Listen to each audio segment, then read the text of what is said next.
կատարվեցին, ինչ պետք է կատարել, կիրառության տեխնոլոգիաները, որ տարիների ընթացքում իրանք կիրառում են, ընտրակաշարք ավելի թվով բաժանում ընտրակաշարքի։ Ինչ որտեղ կառուցելներ, մեծ ճնշումներ պետական հիմնարկների աշխատողների վրա, որ ձայնთან հոտարոք կողմին, նման շատ բաներ, որ տարիների ընթացքում դուք հաջատեղյակ եք։ Ոչ մի բան չի փոխվել այս ժամանակաշրջանում, հատկապես այս քառօրյա պատերազմի ժամանակահատվածում, որ ժողովուրդն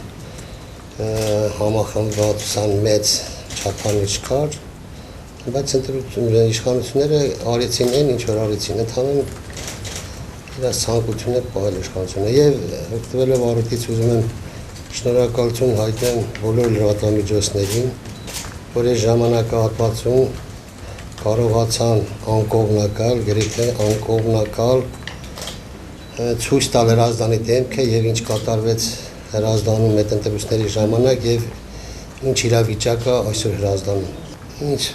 վերաբերում է միջադեպի հետ կապված, հաջորդ օրը երեկոյան նրանց կողմնակիցները ցանկություն են ունեցել մեր հայաթում հյուրասիրել մեզ։ Մենք Տիկային նորմերից ելնելով, որ հյուրը չի կարող թեև հայաթում քեզ հյուրասիրի, հակա հյուրասիրեցին, բարձեցին տանը։ Դա այդ մասով։ Հակա հյուրասիրեցին։ Կռիվ, քաշքշու։ Այս իմ կարծիքով պատասխանի հարցին։ Իսկ վերաբերում է ոչ մի բան չի արձանագրվել, շատ բան են արձանագրվել, կայքերով էլ է դրված, թե ինչ խախտումներ ա եղել։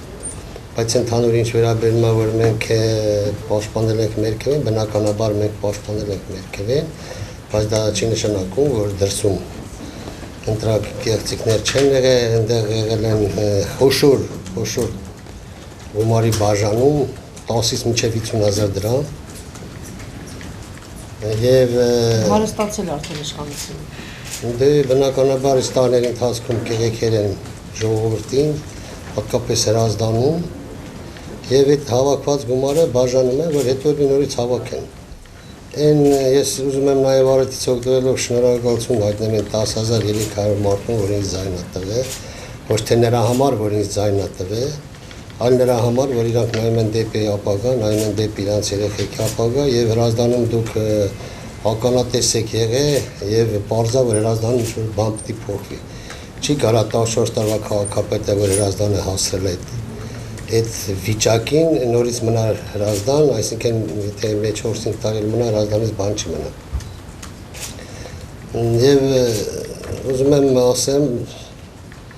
ցիտեմ, որ Հրազդանում արդեն կարողացել են որոշ մարդկանց ուղեղները լավանալ, գալիս է ընտրության ժամանակ, մարդիկ գնում են գումարի։